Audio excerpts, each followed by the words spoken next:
DD படம் பார்த்து எப்படி இருக்கு? டிடி படம் நம்ம சந்தானத்துக்கு ஒரு பயங்கரமான பிளாக் பஸ்டர். எப்படி நம்ம சுந்தர்சிக்கு வந்து காஞ்சனா வச்சு நல்லா ஒரு பயங்கர பிளாக் பஸ்டர் கொடுத்துருக்கோம், அந்த மாதிரி நம்ம சந்தானம்னாக்கு அவர் எல்லாரும் ஒரு காமெடினா பார்த்திருப்போம். ஒரு ஆக்டரா இந்த படத்துல பயங்கரமா எங்கேயோ போயிட்டாரு. நம்ம சூரிக்கு எப்படி நம்ம கருடன் படம் ஒரு பிளாக் பஸ்டர் ஆச்சோ, அந்த மாதிரி நம்ம சந்தானம்னாக்கு இந்த படம் ஒரு பயங்கரமான ஹிட். இந்த படத்துல நல்லா சொல்ல வராங்க.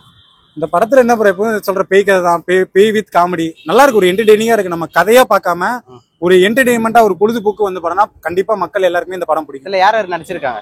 இதுல என்ன நம்ம கௌதம் வாசுதேவ் மேனன், செல்வராகவன், அப்புறம் மொட்டை ராஜேந்திரன், லுல்லு சபா மாறன், அப்புறம் அந்த ரவி.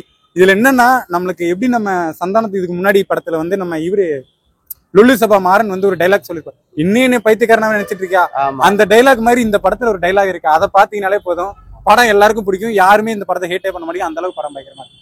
ஓகே, இந்த பேய் காமிச்சிருக்காங்க அந்த படத்துல. பேயா தான் ப்ரோ மோஸ்ட்லி. என்னன்னா தமிழ் சினிமாவை பொறுத்தளவு ஹீரோயினுக்கு வந்து எப்பவுமே ஸ்பேஸ் கம்மியா இருக்கும், ஹீரோக்கு தான் பயங்கரமா இருக்கும். இந்த படத்துல என்னன்னா ஹீரோயினா பேயை கொண்டு வந்திருக்காங்க. பட் வந்து அவங்களுக்கு வந்து ஸ்பேஸ் வந்து கொஞ்சம் கம்மியா தான் இருக்கு. பட் கம்மியா இருந்தாலும் நம்ம சந்தானோட காமெடி பிளஸ் அந்த மொட்டராஜேந்திரனோட காமெடி, நம்ம லுல்லு சபரனோட அந்த லுல்லு எல்லாம் வந்து எல்லாம் படத்தை வந்து பயங்கரமா முக்கியா இருக்கும் போல படம் அப்படின்னு நினைச்சத பயங்கரமா டாப் கிளாஸ் கொண்டு போயிடுச்சு. சரி, ஓகேப்பா. இந்த படத்துல ஹீரோனிக்கு அந்த அளவுக்கு ஏன் கொடுக்க மாட்டாங்கன்னு நினைக்கிறீங்க? ஹீரோயினுக்கு அது உங்களுக்கு தெரியாதுல்ல ப்ரோ. எப்பவும் வந்து ஹீரோ தான் பயங்கரமா இருப்பாரு, அவங்களுக்கு தான் பேமெண்ட்டும் அதிகமா கொடுப்பாங்க. இப்போ ஒரு ஹீரோயினுக்கு ஒரு 4 கோடி கொடுக்குறாங்கன்னா ஹீரோக்கு பாத்தீங்கன்னா 50 கோடி 60 கோடிக்கு மேல தான் கொடுப்பாங்க.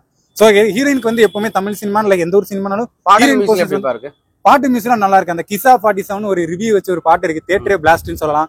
எப்படி நம்ம ஏகே சாருக்கு வந்து அந்த ஓஜி சம்பவம் எப்படி பிளாக் பஸ்டா இருந்துச்சோ, அந்த மாதிரி நம்ம சந்தானக்கு வந்து இந்த கிசா 47 பாட்டு ரிவ்யூ பாட்டு பயங்கரம். அந்த கோவிந்தா கோவிந்தான்றதெல்லாம் வேற தெரிவிக்கிறோம். இல்ல ஆக்சுவலா ரிவ்யூ நாங்க படம் முடிச்சு வெளியே வரும்போது படத்துல ரிவ்யூ கேட்போம் இல்லையா, படம் எப்படி இருக்குதுன்னு. அதே போல அவங்க பிஜிஎம் போட்டு படம் எப்படி இருக்குதுன்னு பார்த்தா பாட்டிலே காமிச்சிருக்காங்க. அது பார்க்கும்போது உள்ள பிஜிஎம் போட்டு அதுதான் சொன்னேன், தியேட்டரே பிளாஸ்ட் ஆயிடுச்சு. நம்ம அஜித் சாருக்கு எப்படி ஓஜி சம்பவம் ஒரு பயங்கர தியேட்டர் கிளிக்கிற அளவுக்கு இருந்துச்சோ, அந்த அளவுக்கு இது அந்த பாடல் வரும்போது பயங்கரமா இருந்துச்சு. ஓகேப்பா, அந்த பாட்டுல என்னென்ன வரிகள்லாம் சொல்லிருக்கு? அதான் சொல்றேன், பாப்கார்ன் காசு கோவிந்தா, அப்புறம் என்ன தியேட்டர்ல ஏசி காசு கோவிந்தா, வந்துட்டு போற செலவு கோவிந்தா, ஹீரோயின் ஆக்டிங் கோவிந்தா. அது வேற லெவல், சொல்லவே வேணாம். சந்தானத்தை வந்து ஒரு ஹீரோவா பார்த்ததை விட காமெடினா நல்லா இருந்துச்சு. இந்த படத்துல ரெண்டுமே மிக்சட் பண்ணி பெருக்கி விட்டாருன்னு சொல்லலாம். ஓகே சார், இந்த படத்துக்கு எத்தனை மார்க் கொடுப்பீங்க? படத்துக்கு கண்டிப்பா 10 மார்க். இந்த படத்தை எவனாவது அதாவது கதன் பார்த்து வராம ரிவ்யூ பார்த்து வராம படம் நல்லா இருக்கும், ஒரு காமெடியா லாஜிக்கா இருக்குன்னு வந்தீங்கன்னா கண்டிப்பா படம் வந்து எல்லாருக்கும் பிடிக்கும்.